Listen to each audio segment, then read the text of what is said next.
आगे बढ़ेंगे। जैकबाबाद की तहसील गड़ी खैरो सैलाब के बायस मुकम्मल तौर पर तबाह हो गई है। गड़ी खैरो से लाड़काना जाने वाली सड़क को कट लगा दिया गया है। राब्ता सड़क भी ज़ेरे आब आ गई है। गड़ी खैरो का दीगर शहरों से ज़मीनी राब्ता मुनक़ता हो गया है। वहाँ सूरत हाल क्या है, जान लेते हैं अपने नुमाइंदे असद अली मुगल से। जी बिल्कुल, सिंध भर में तूफ़ानी बारिशों और सैलाब के बाद सिंध के मुख्तलिफ अज़ला इस वक्त भी पानी की लपेट में हैं।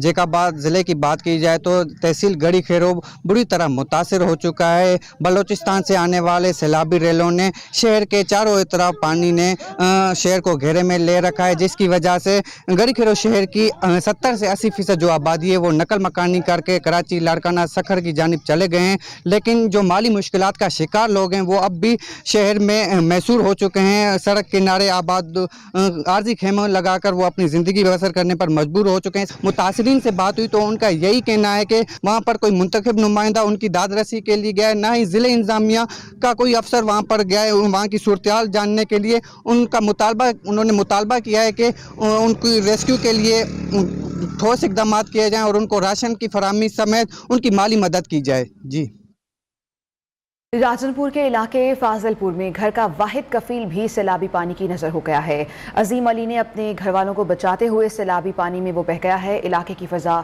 सोग में डूब गई है। सैलाब हर घर में तल्ख यादें दे गया है। मजीद बताएंगे नुमाइंदा न्यूज़ इम्तियाज हुसैन। जी बिल्कुल, राजनपुर के नवाही इलाका फाजिलपुर के मकाम पर मैं मौजूद हूँ, जहाँ पर अजीम अली का जो नौजवान था वो सैलाब के पानी में बह गया। तो उसके वालिद मेरे साथ मौजूद हैं, उनसे जानते हैं। साडा बेटा लौट गया था, मेहरबानी थी वने कुछ कश मिली कहनी कोई इमदाद शिदाद कहनी थी। असा उत बैठे रह गए, बस बैठी थी देहात निकल कोई हमसाए कने यारी दोस्ती उथई आन बैठूँ इनमें अल्लाह दास तो कोई मेहरबानी थी, कोई खर्चा पानी थी, कोई कशरी तक कर दो। इनका ये कहना है हम इस वक्त तक खुले आसमान के नीचे बैठे हैं और ना हमें टेंट मुहैया किया गया। इंतज़ामिया से गुजारिश है हमें टेंट मुहैया किया जाए ताकि हम अपने घर के करीब बैठकर अपने बाकी जो घर के साजो सामान बचा हुआ उसकी भी हिफाजत कर सकें। जी, पंजाब में तबाही फैलाने वाले रोदकोही के सैलाबी रेले से कोटमिल्टन की आबादी ज़ेरे आब आने का खदशा है। कोहे सुलेमान से आने वाली रोदकोही के लिए कोटमिल्टन के मकाम पर कट लगाया गया है। मज़ीद बताएंगे हमारे नुमाइंदे मोहम्मद हनीफ बलोच। जी बिल्कुल, कोहे सुलेमान के सैलाबी रेले जो पूरे जनूबी पंजाब में तबाही फैलाते हैं, ये आते तो कोहे सुलेमान के पहाड़ी सिलसिले से हैं, ये जाते किधर हैं? नियो वहाँ पर पहुँचा है जहाँ पर ये सैलाबी रेले जाते हैं, जहाँ पर एंड है। तो राजनपुर में कोटमिठन के इलाके में इन रेलों का जो है एंड है। इनके 3 मकामात हैं। एक जो है रुझान में मकाम है, अभी रुझान में जो है कट लगाया गया था इंडस हाईवे को, तो वहाँ पर जो है इसने तबाही फैलाई है, फिर भी इसे दरियाए सिंध में दाखिल नहीं होने दिया गया था। दूसरा उमरकोट का इलाका है, वहाँ पर कट लगाने की कोशिश की गई थी इंडस हाईवे को, लेकिन वहाँ जो है लोग मुतहरिक है और वहाँ पर कट नहीं करने दिया गया था। इस वक्त जो है कोटमिठन के मकाम पर दरियाए सिंध में जो है कट लगाया गया है और ये सैलाबी रेला इस वक्त दरियाए सिंध में दाखिल है और ये दरियाए सिंध में फिर इसी तरह आगे गुड्डू और फिर सखर और कोटरी समंदर, इसी तरह फिर इस सैलाबी रेले का एंड हो जाएगा। उधर कोयटा में सैलाब से मुतासर इलाकों में बहाली का काम जारी है। सड़कों, बिजली, गैस और पानी के निज़ाम को ठीक करने के लिए काम किया जा रहा है। मजीद जानेंगे अपने नुमाइंदे इस्मत अमान सालानी से। जी बिल्कुल, गुज़िश्ता 3 माह से बलुस्तान में बारिशों का सिलसिला जारी था। बारिशों का सिलसिला तो थम गया, लेकिन इनके जो असरात हैं वो ताहाल सामने आ रहे हैं और यहाँ पर जो बलुस्तान भर में हमने देखा कि इस टाइम तक जो है 60,000 से ज़ायद जो है घरें मुनद्दम हो चुके हैं। 18 राब्ता पुलें भी जो है टूट चुके हैं। 1000 किलोमीटर से ज़्यादा कौमी शाहराएँ जो है बह गई हैं। इसी तरह बलुस्तान का जो ज़मीनी राब्ता है वो मुनक़ता है। रेलवे निज़ाम जो है निज़ाम दरम बरम हो चुका है। इसी तरह बिजली का निज़ाम ताहाल बहाल नहीं हो सका है और इसी तरह गैस पाइपलाइन भी जो है कोयटा और जो है पिशीन ज़ियारत को जाने वाली जो गैस पाइपलाइन है जो बह गई थी, उसे भी ताहाल उसकी जो है बहाली का काम नहीं किया जा सका, उसे जो है बहाल नहीं किया जा सका। अभी जो है यहाँ पर CNW और दीगर इदारे जो इनके लिए रास्ता बना रहे हैं, जो रास्ता बह गया था। इसी तरह यहाँ पर सूबाई हुकूमत ने कहा है कि जो खेमे हैं वो बलुस्तान भर में जितने भी स्टॉक पड़े थे वो हमने दे दिए हैं, लेकिन अभी मज़ीद जो है मार्केटों में भी जो है नाफेद हो गए खेमे जितने बनाए जा रहे हैं। हमसाय ममालिक से भी कोशिश की जा रही है कि खेमे ले आए ताकि जिनके घर मुनहदम हो चुके हैं उन्हें जाके दे सके, उनकी मुश्किलात में कुछ कमी ला सके। जी। आगे बढ़े आपको बताएं कि जज और पुलिस अफसरान को धमकी देने पर दहशतगर्दी के मुकदमे में इमरान खान की अबूरी जमानत में 12 सितंबर तक तौसीह कर दी गई है। अदालत ने पुलिस की जानिब से मुकदमे में मजीद 2 दफात शामिल किए जाने पर 1 लाख रुपए मचलकों के एवज जमानत कबल अज गिरफ्तारी मंजूर कर ली। तफसीलात इस रिपोर्ट में। इस्लामाबाद की इंसदाद दहशतगर्दी अदालत में बड़ी समाअत। इमरान खान को मिल गया वक्ती रिलीफ। अबूरी जमानत में 12 सितंबर तक तोसी। अदालत ने मजीद 2 दफात पर भी 1 लाख के मचलके के अवज जमानत कबल अज गिरफ्तारी मंजूर कर ली। अदालत ने इमरान खान को 12 सितंबर तक हतमी जवाब जमा कराने की हिदायत की। इससे पहले सुबह इमरान खान अदालत पेश न हुए। बाबर अवान ने अदालत में मौकफ इख्तियार किया कि इमरान खान की जान को खतरा है। हमारे साथियों की शहादत पर आज तक कुछ नहीं हुआ। पुलिस की जानिब से इमरान खान को थ्रेट अलर्ट जारी किया गया है। अगर मेरे मौक्कल को कुछ हुआ तो आईजी और डीआईजी जिम्मेदार होंगे। हाजिरी से इस्तिस्ना दिया जाए, जिस पर अदालत ने रिमार्क्स दिए कि इमरान खान हर सूरत 12 बजे तक पेश हों। जज ने प्रोसिक्यूटर से मुकालमा करते हुए कहा कि कोई सेक्शन रह गया है तो वो भी लगा लें। जिस ऑफिसर ने मुकदमा दर्ज कराया, इस फर्शनास ने इससे कबल कितने दहशतगर्दी के मुकदमा दर्ज कराए? क्या इमरान खान ने किसी को जलाने या कत्ल करने की धमकी दी है? आपको बताना होगा कि कौन सी कलाशनकोफ मिली, कौन सी खुदकश जैकेट पहनकर हमला किया गया। प्रोसिक्यूटर ने जवाब दिया, पहले मुल्जिम को पेश करें, फिर हम बहस करेंगे। अदालत ने समाअत 12 सितंबर तक मुलतवी कर दी। कैमरामैन अब्बाद खान, जावेद असलम, साथी रिपोर्टर जाजेब अब्बासी, शिराज अहमद के साथ जीशान सैयद, न्यूज़ इस्लामाबाद। आपके खिलाफ अंदरूनी साजिश हुई या बैरूनी? सहाफी ने इमरान खान से सवाल किया। अब मैं ज्यादा खतरनाक हो गया हूं। इमरान खान की सहाफियों से गैर रस्मी गुफ्तगू। खान साहब, ये ज्यादा खतरनाक होने वाला पैगाम किसके लिए है? सहाफी का सरबराह पीटीआई से सवाल, इमरान खान का जवाब देने से गुरेज। ज़ेबा चौधरी से माफी मांगेंगे आप? ज़ेबा चौधरी से माफी मांगेंगे आप?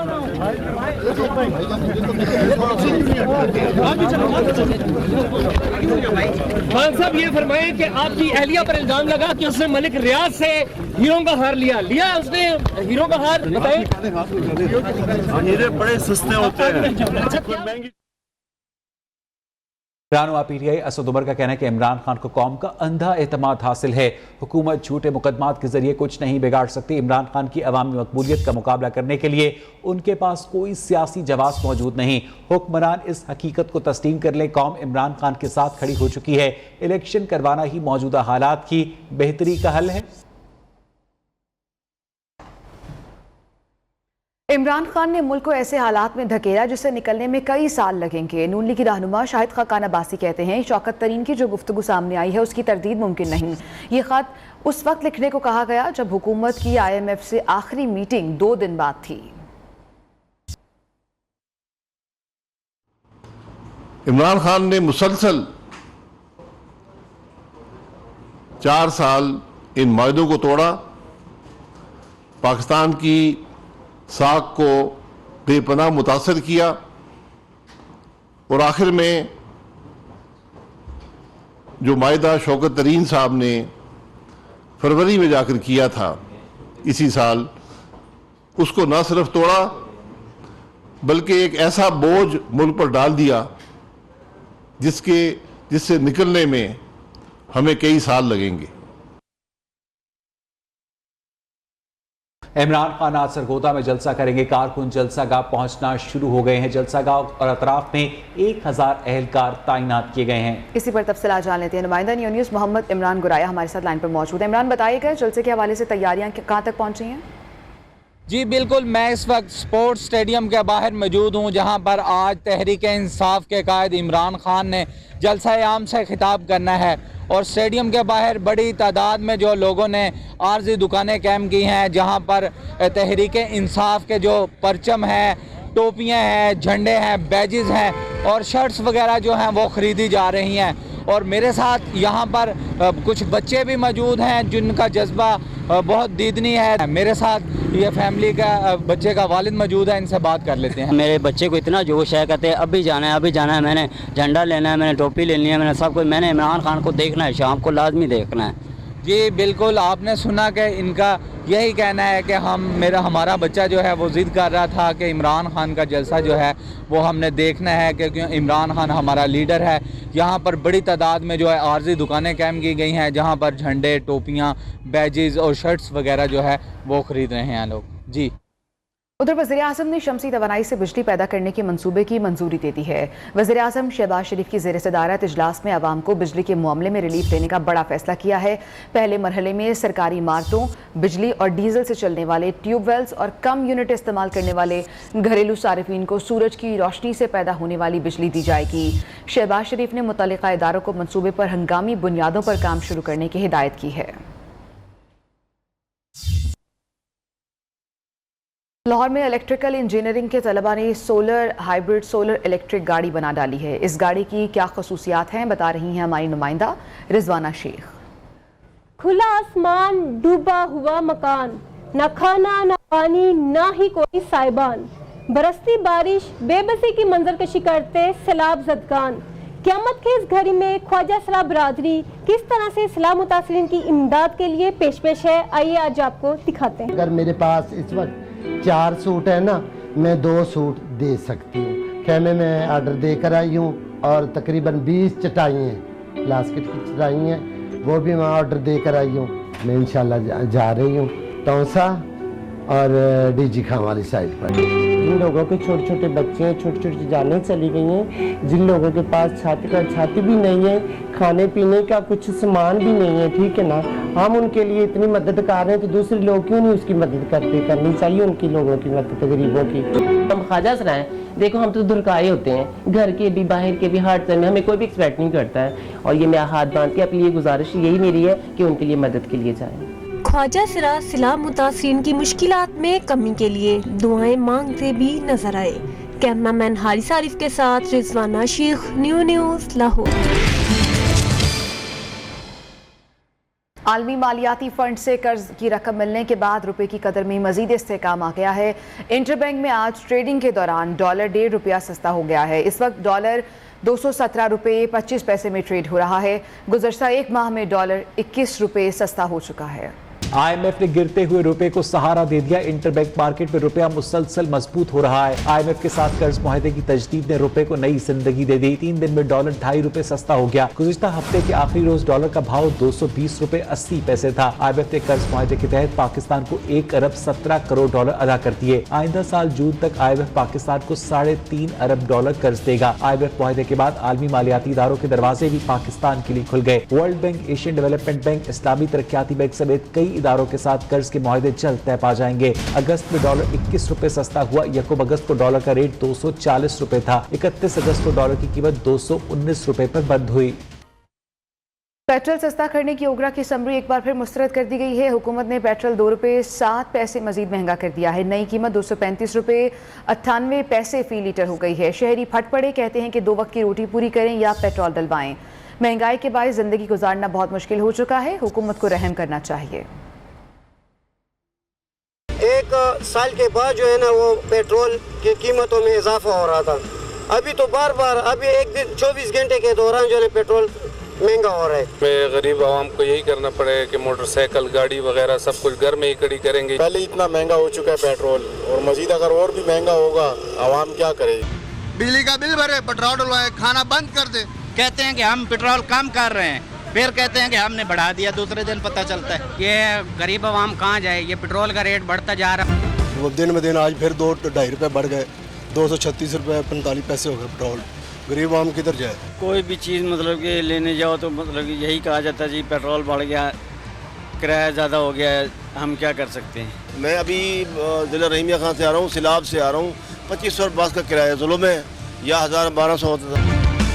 आलमी मंडी में जो है ना वो पेट्रोल इस टाइम पे पूजा तेल की कीमत है वो सस्ती हुई है, जबकि इन्होंने जो है ना मजीद बढ़ा दी गई है। पेट्रोल जो है ना बहुत महंगा हो गया है आजकल ना, पहले का रेट बेहतर था, आजकल का पेट्रोल का रेट जो है बढ़ गया है। पेट्रोल 2 रुपये बढ़ा दिए है उस सूरत में जब पूरा मुल्क कुदरती आफात का जो है ना शिकार हो चुका है। अगस्त में महंगाई ने आवाम को बेहाल कर दिया। इदारा शुमारियात के मुताबिक महंगाई 27% से तजावुज कर गई। बिजली, पेट्रोल, सब्जियां, फल, हर चीज ने कीमतों के नए रिकॉर्ड बनाए हैं। अगस्त आवाम के लिए अब तक का महंगा तरीन महीना साबित हुआ। महंगाई 27.3% की रिकॉर्ड सतह पर पहुंच गई। इदारे शुमारियात के मुताबिक गुज़श्ता साल अगस्त के मुकाबले में महंगाई 19% बढ़ गई। शहरों में महंगाई 26.2 जबकि देहात में 29% तक पहुंच गई। महंगाई के हसास आशार्य अगस्त में 34% तक पहुंच गए। होलसेल प्राइस इंडेक्स 41% से तजावुज कर गया। इदारे शुमारियात के मुताबिक अगस्त में टमाटरों की कीमत 53%, दाल मूंग 15%, सब्जियां 13%, माश की दाल 12.5% और अंडों की कीमत 8% तक बढ़ गई। नॉन फूड में बिजली की कीमत 20% और LPG 8% महंगी हो गई। एक साल में बिजली 123% महंगी हुई। पेट्रोल की कीमत 84% बढ़ गई। दही इलाकों में अगस्त के दौरान टमाटर 30 और सब्जियां 20% तक महंगी हो गई। हुकूमत ने प्याज और टमाटर दरामद करने की इजाज़त दे दी है। 13,000 टन प्याज की खरीदारी का परमिट जारी किया गया है। तुर्की, मुत्तहिदा अरब अमारात, चीन और मिस्र से प्याज दरामद किया जाएगा। आलमी मार्केट से खरीदी गई प्याज आइंदा 15 से 20 दिन में पाकिस्तान पहुंच जाएगी।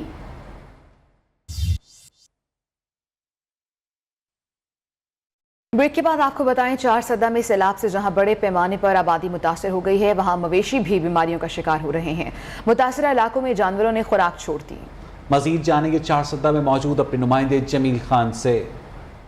जी बिल्कुल, 4 सदा में सैलाब ने जहाँ पे घर मुतासर कर दिए हैं, सरकारी इमारतें मुतासर हो चुकी हैं, रोज़गार जो है ये इस वक्त इस पे असरात पड़ चुके हैं। सैलाबों की वजह से शदीद मुश्किलात का सामना है लोगों को। तो वहीं पे जानवर जो है बड़ी तादाद में इसको बीमारियां लग चुकी है और कई जानवर अब तक हलाक हो चुके हैं दर्जनों की तादाद में। लेकिन कोई मेडिकल कैंप जानवरों के लिए नहीं लगाया गया। इस वक्त हमारे साथ एक शहरी भी मौजूद है यहाँ पे, उनसे भी जानते हैं। इधर तो अभी तक जानवरों का एक डॉक्टर भी नहीं आया है। ये सब जानवर है, ये देखो ये बीमार है, किसी का बुखार है, किसी घास नहीं खाता। बस हम ये इधर बाहर खड़े करते हैं, अंदर नहीं ले जा सकते क्योंकि अंदर सब दीवारें क्रैक हो गया है। कहते हैं कि बड़ा खसारा होगा अगर ये अमवात का सिलसिला जानवरों का जारी रहा है। इसलिए हुकूमत से फौरी तौर पर मुतालबा करते हैं कि इस पर नोटिस लीजिए।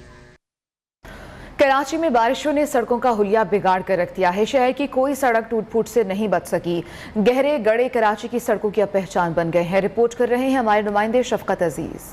कराची में मानसून की बारिशों ने सड़कों के मयार का पोल खोल कर रख दिया। शहर की सड़कें तबाह हो गयीं। कराची की शायद ही कोई सड़क ऐसी होगी जिसमें गहरे गड्ढे न पड़े हों। सफूरा गोट से मलीर कैंट तक सड़क टूट फूट का शिकार है।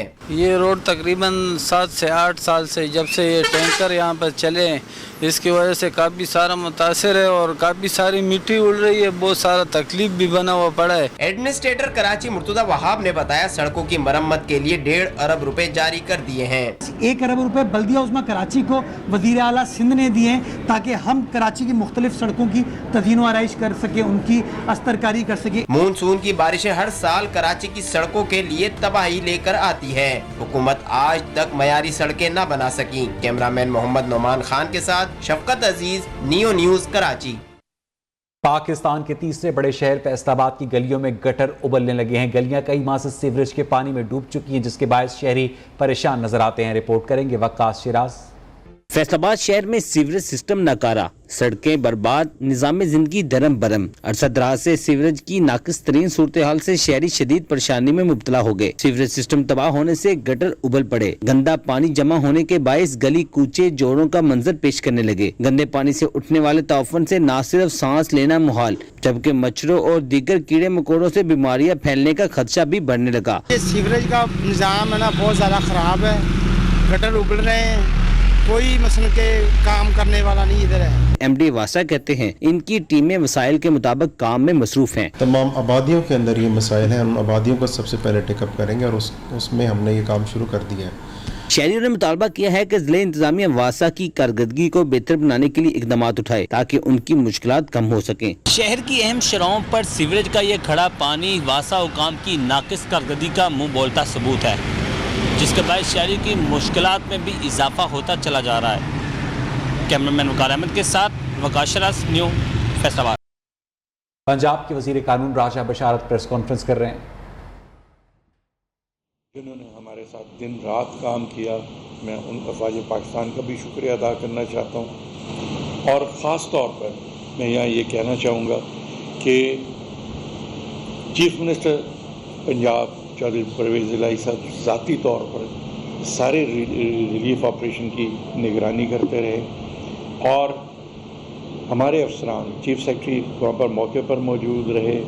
SMBR ने अपना कैंप ऑफिस वहाँ पर कायम किया और ज़ाती तौर पर रिलीफ ऑपरेशन की निगरानी करते रहे और उनकी इस दिन रात की मेहनत के बायस मैं समझता हूँ कि हम एक वाज़े तौर पर रिलीफ मेजर्स जो हैं वो अवाम तक पहुँचाने में कामयाब हुए। इसके अलावा मैं यहाँ ये भी अर्ज़ करना चाहूँगा कि आपने देखा कि एक मीडिया में हाइप बनी थी कि कुछ लोग जो हैं वो पहाड़ों की चोटियों पर जो है वो महबूस होकर रह गए थे, उन तक खुराक पहुंचाना, उनको रेस्क्यू करना, उसके लिए हेलीकॉप्टर्स इस्तेमाल किए गए।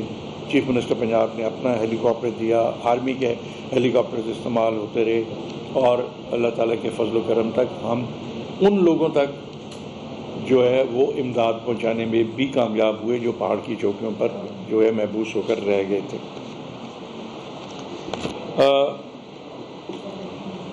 इस वक्त सूरत हाल ये है कि जो हमारे मुतासरीन हैं हम मुकम्मल तौर पर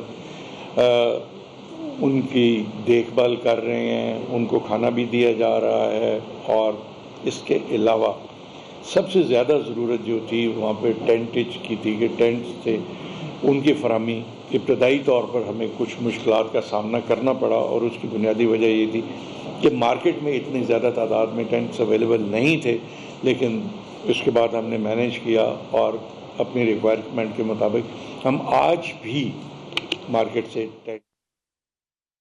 सैलाब के बाद महकमा रेलवे को 7 से 8 अरब रुपए नुकसान का सामना है। ट्रेन ऑपरेशन मुअत्तल होने से रेलवे की रोजाना मुसाफिरों से आमदनी 70 बिलियन रुपए कम हुई है। टिकटों के रिफंड होने के बायस 50 करोड़ रुपए का नुकसान हुआ है। इसी पर तफसीलात जान लेते हैं। नुमाइंदा न्यूज़ हाफिज महबूब अली हमारे साथ मौजूद हैं। महबूब अली, तफसीलात बताइएगा। जी बिल्कुल, महकमा रेलवे को खौफनाक सैलाब के बायस जो है वो 7 से 8 अरब। जी, हाफिज महबूब अली से रब्ता मुनक़ता हुआ है, उनसे एक दफ़ा दोबारा कांटेक्ट करने की कोशिश करेंगे। खबर पहुंचा रहे हैं आप तक टिकटों के रिफंड होने के बायस 50 करोड़ रुपए का नुकसान अब तक हो चुका है। सैलाब के बायस महकमा रेलवे को 7 से 8 अरब रुपए का नुकसान हुआ है। सैलाब की वजह से महकमा रेलवे को नुकसान का सामना है। 7 से 8 अरब रुपए का ये नुकसान है। ट्रेन ऑपरेशन मुअत्तल होने से रोज़ाना मुसाफिर आमदनी में 70 मिलियन रुपए की कमी हो चुकी है। टिकटों के रिफंड होने के बायस 50 करोड़ का नुकसान हुआ है।